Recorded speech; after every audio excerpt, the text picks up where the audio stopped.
without any sort of additional thinking or processing or whatever, like you're very quick with the yes, which I massively value, because basically it's less easy to make experiments without somebody like literally being supportive, you know what I'm saying? So always prepared. Well, I think the trick is never to give a crap about preparation and just dive in. And I think you're probably similar to me in that manner. Like pretty much improv is the way forward, and not worry too much about it. But it does make a difference, because if I was just like doing this on my own all the time, it'd actually be quite difficult, I reckon. So anyway, welcome everybody to Brainfood Baked Fresh. Yes, this is episode 1, and it's actually the first experiment that we've done. I think for a long time, maybe for your first for a year or two at least, because we've kind of held steady in the way in which we've been doing, the newsletters, the Brainfood Lives, and all the rest of it. But just to explain what we're trying to achieve with this show on Monday, 12:30, which we hope is going to be a regular thing, is that we're simply going to do the newsletter review component of Brainfood Live on air, and we're going to do it in this show here, called Brainfood Break Fresh. A couple of reasons why. I've been feeling for a little while that the two kind of components of Brainfood Live had kind of been competing with each other for time. And I was rushing you off, Adam, wasn't I? I was like, let's get on with it, because people are tuning in, wanting to see the guests, etc. And the guests come on, and it's like, I find that we're not giving them enough time.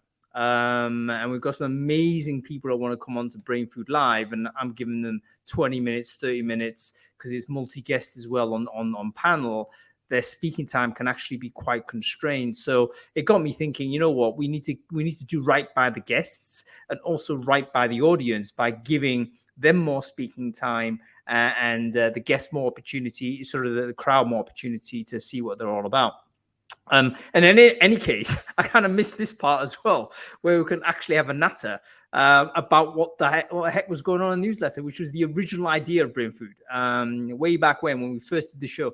Adam, I don't know if you remember when we first kicked this off, episode 1 of Brainfood Live on air.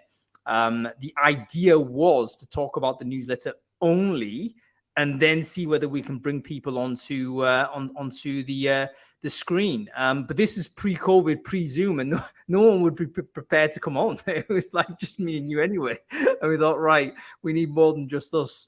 But world might have changed, and I reckon we'll probably get away with getting more people on screen now. And that's what it's meant to be, folks. We're talking about the newsletter. That's all this show is going to be about. What was interesting? Let's pick out a few points. Let's talk about them. And if you have got anything to say about those things, or you're not happy with what I put in there, or whatever it is, let me know in comments or on chat stream, and we'll get you on screen. You can talk about it. Yeah? It's basically how it's going to work. Brilliant. Are we going to have an opportunity to bring people on who have actually authored the content that's featured in the Brainfood? I would love that. Is that a good idea, folks? It sounds like a brilliant idea, but it hasn't occurred to me to even ask them. But I see no reason why not. Wouldn't it be good to get them in to say, justify your case, justify your claim? Yeah, or the people who have referred the content. So I know a lot of people pitch content at you and go, "Hey, look, I saw this. It could be great brain food." And sometimes it is, and sometimes it gets in, and you do a hat tip to whoever has referred it. Brilliant. So hat tips get invited on. So if you sent me something on that I included in the newsletter, then and it is included, then yes, we're gonna bring you on. You can give yourself 60 seconds, however long it is, to talk about why you thought it was great. And the authors who produce the content that is actually stuck on, we'll try and pull them in as well, because wouldn't it be cool to have like a post that was very well read, and we just get that person on to say, "Hey, listen, what inspired you to write that?" Sounds like a pretty good thing to try and do, I think.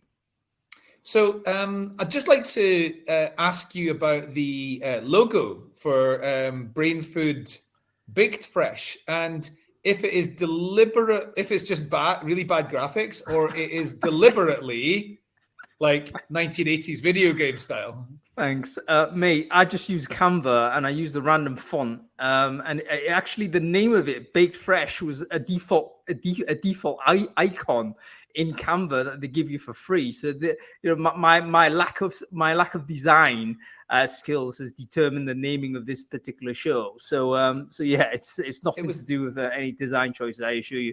Yeah, it was the word Brainfood though on the image. It looks like.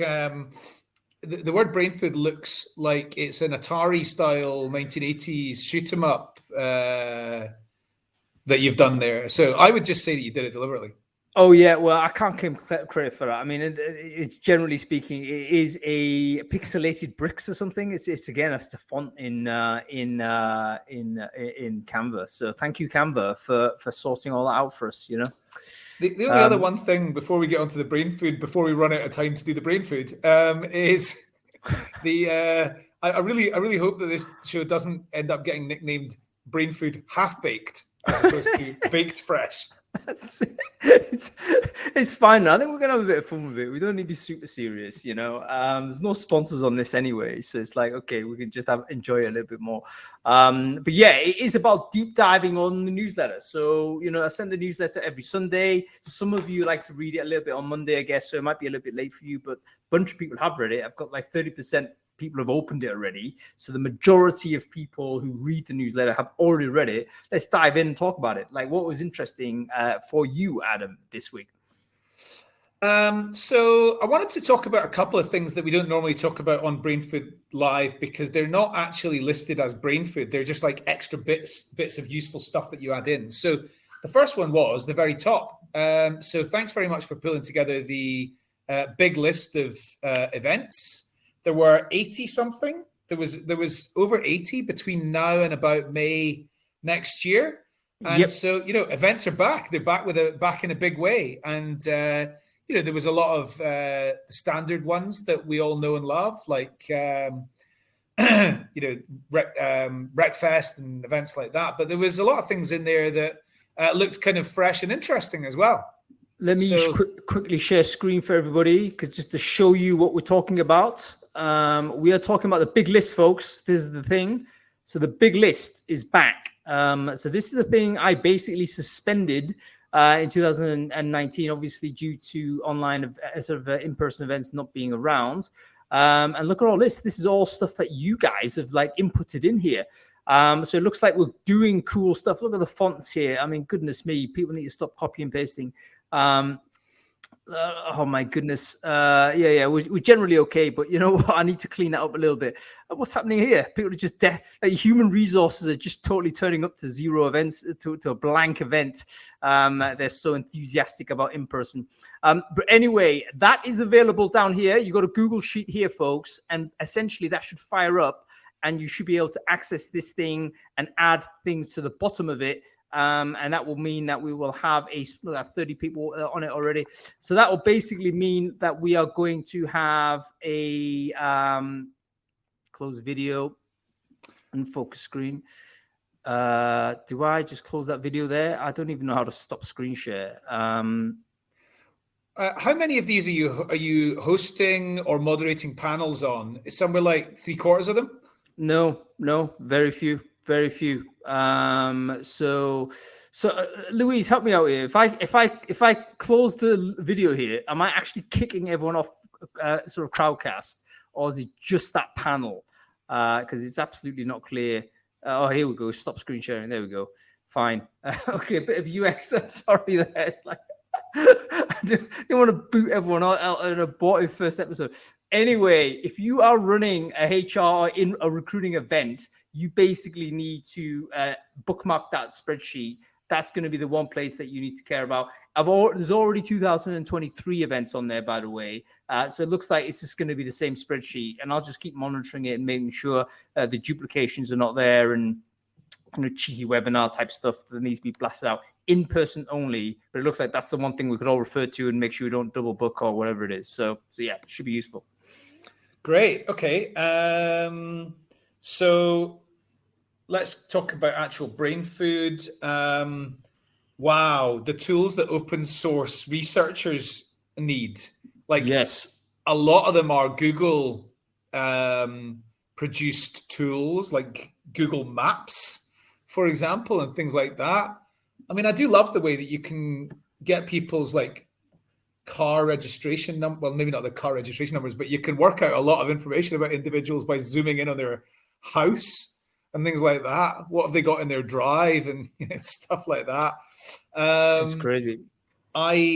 So two to really draw people's attention to. One is Multigo, which brings to like it effectively visualizes the relationships between individuals, which is pretty amazing.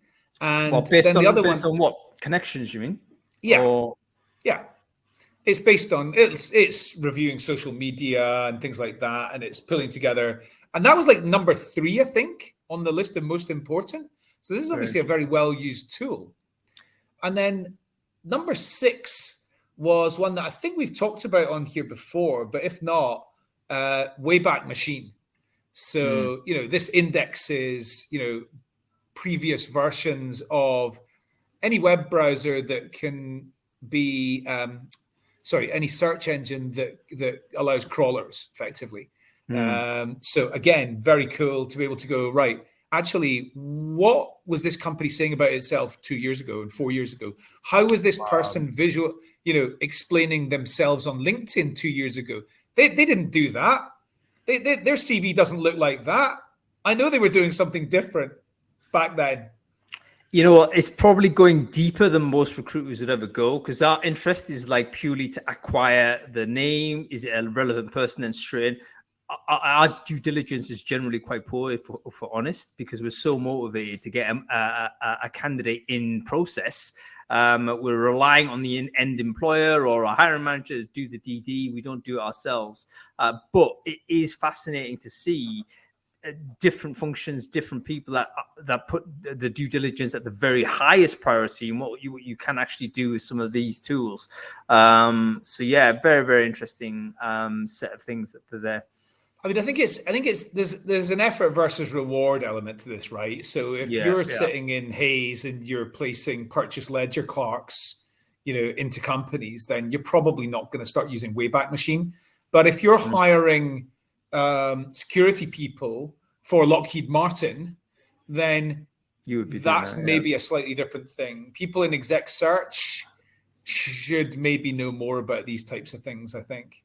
Yeah. And even if they're not of immediate practical value, they're the sort of things that actually help train the mind in terms of what types of things you've got to look out for and how much information you can infer from the information that's out there. I don't know if you know this this game that people play. It's called GeoGuessing.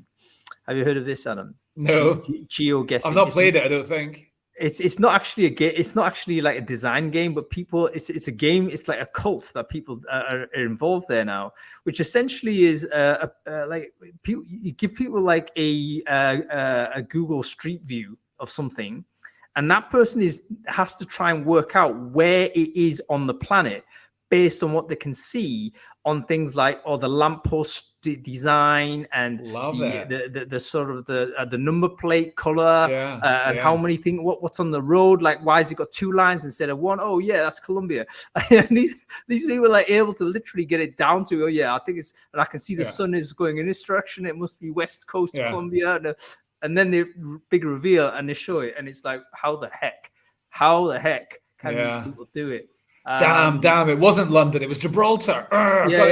It's amazing, Amanda. You should just GeoGuess it on YouTube. And there's this I think Kiwi guy, New Zealand guy with a dodgy mustache, similar to yours, Adam. But he's like just so amazing because he does it in 60 seconds. Like the challenge is give him some street view with no signage, and he'll guess what it is in 60 seconds. And he'll look at things like, that bird looks like it's an Antipodean bird. Yeah, that looks like it must be in New Zealand. Boom, it's crazy.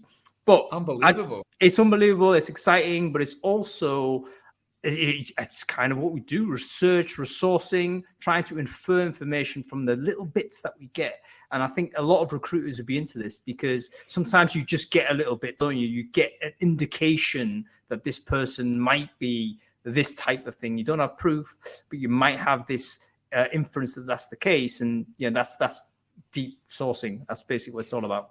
That's probably why Google Earth Pro is up at number 2 in that list of that OSINT list. Best times to post on social media.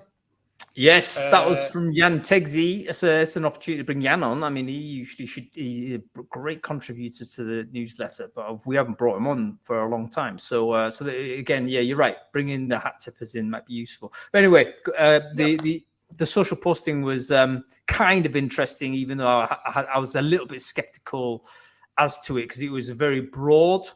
Like, they just take an aggregate, right? So if you can say, all right, the optimal time to post on aggregate on LinkedIn is Tuesday morning at 10 a.m., that may mean something, but it's different from someone who, for instance, is super active on LinkedIn all the time. Yeah. And then you think, is it really Tuesday a.m.? So is it practically useful? Don't know, but kind of interesting.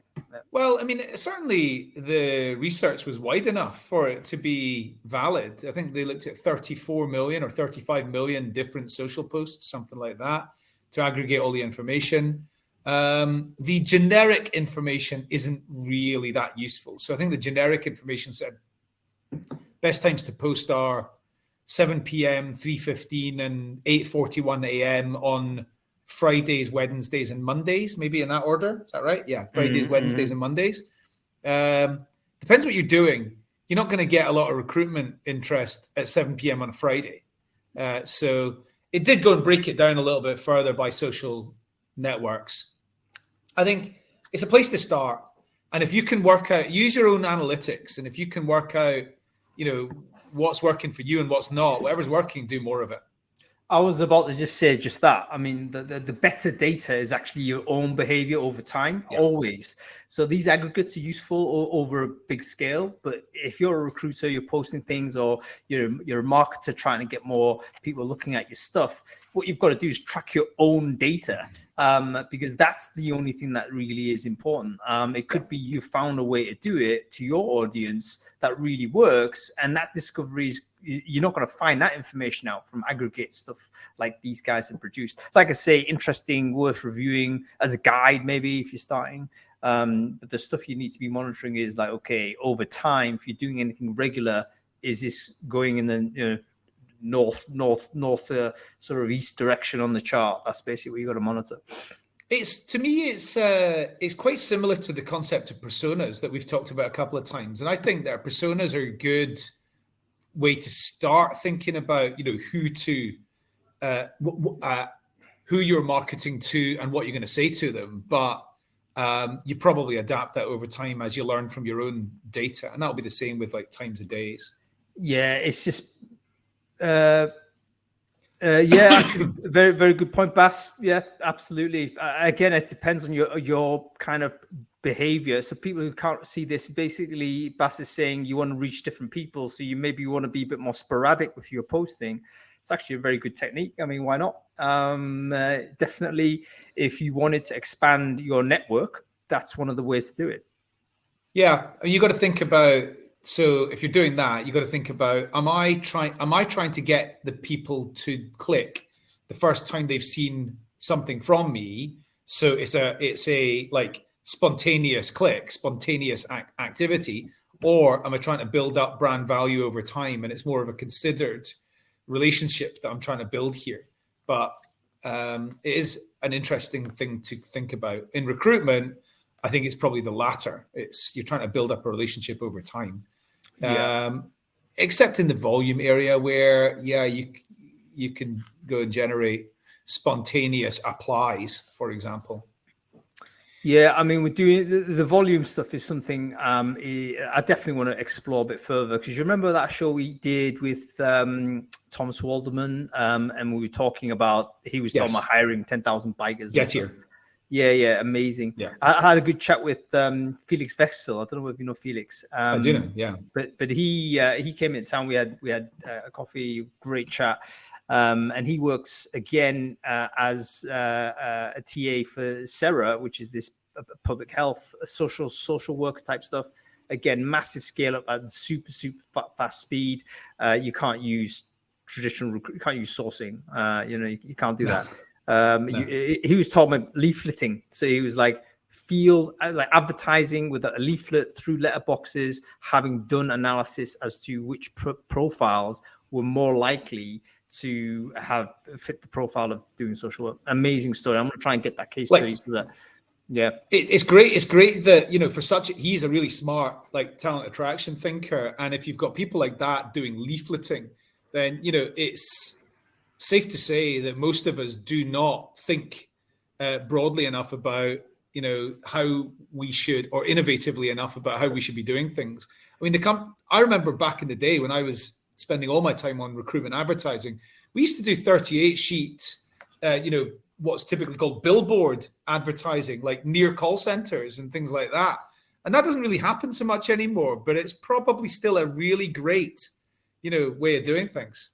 Yeah, I'll tell you what, another thing that's going to make this super exciting, by the way, is once we get the ability to put sort of drones in the air, we're going to be able to do a lot of interesting advertising with basically field stroke digital are going to combine with the use of drones and things like QR codes and stuff like that.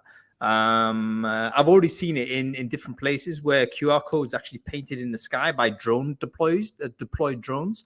And then you can just take a picture of that wherever you are, that within line of sight of this thing, and boom, you've got something on your phone. Could be an advert, could be something. So yeah, super interesting. Okay. So yeah, Narisha is a UX designer looking for opportunities, and she got a fake job offer from Splunk, which was not from Splunk. She thought that she was having one-to-one liaison with their chief technology officer, I think it was. Yep. And little did she know, it was just somebody trying to get her to fill in some information to capture her data. This is something that probably doesn't surprise any of us. The use of domain addresses, which look authentic, is something that I've had experience of myself recently, when lots of people I know were invited to take part in something which looked like it was meant to be like, an internal company kind of call to action. And of course, loads of people go and reset their password or do whatever it is because they see a domain address which looks like it might be authentic. A lot of smart techniques out there, but you've got to be quite careful about what you do. You do have to be very, very careful. And it's quite standard to kind of have I wouldn't say disguise. It's not to be that big a disguise. It's simply, let's say, a slight change of the domain, and it might still perceivably be the thing. I used to do that in my old company a little bit to try and avoid being like categorized as a spammer, for instance. Instead of using a .co, you use a .com. You might own both domains, but you kind of burn one of them because you think, okay, I can burn this one. It's okay. That's the high volume outreach type stuff. You preserve the email kind of quality of the domain you want to keep. So this type of technique is pretty standard. But this story, I would encourage everyone to read it. And I think this poor lady, she basically signed up for a remote design job from a well-known design agency. She thought it was a well-known design agency. It was a asynchronous assessment process. So in other words, she had to fill in the questionnaire, had to submit work, had to do those types of things that we promote, right? These are the things that we think this is an efficient way to do it. So she went ahead and did all that. Then she said, then she got a response to say, right, you've got the job, congratulations. All of this was getting set up. By the way, we're going to have to send you the kit in order for you to do your work. So this is a UX UI designer. And basically, this person needed, I think, a laptop, maybe a camera, like various things. And what the scammer ultimately did was to say, hey, you need to basically make pre-purchases for these products that you'll then get reimbursed back via your salary or something of that type. And what happened was she went ahead and bought these things. And obviously the money was scammed that way. And of course, people might dive in and say, look, how can you be so naive? How can you be this, that, or the other? But the reality of it is, it is being like scammed is not something that is dumb people are not victims of scams. The people that are victims of scams usually are above average in terms of IQ intelligence. They've simply been led into a place that is unfamiliar to them, yet at the same time plausible.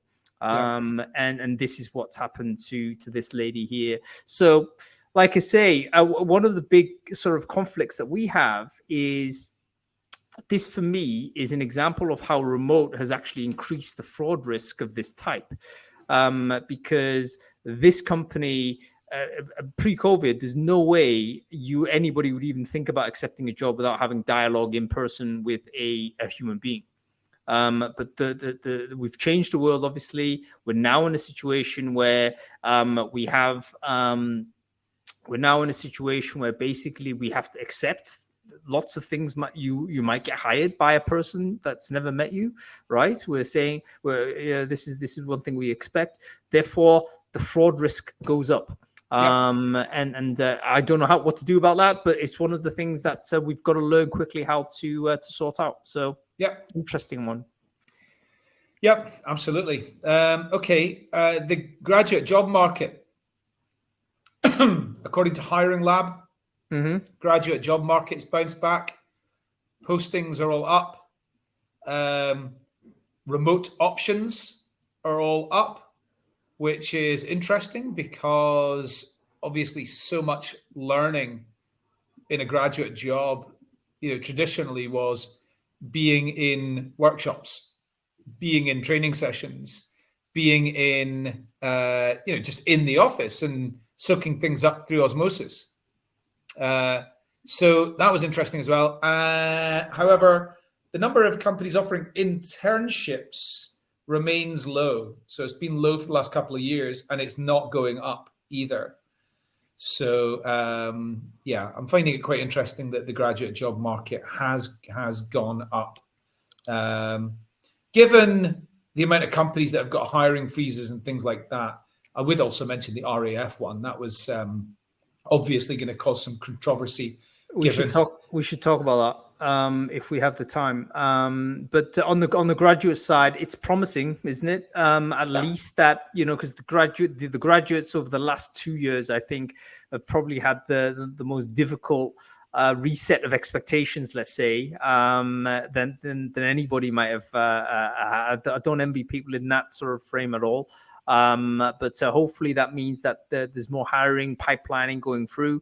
I do think that those graduates will be going to in-person sort of offices generally.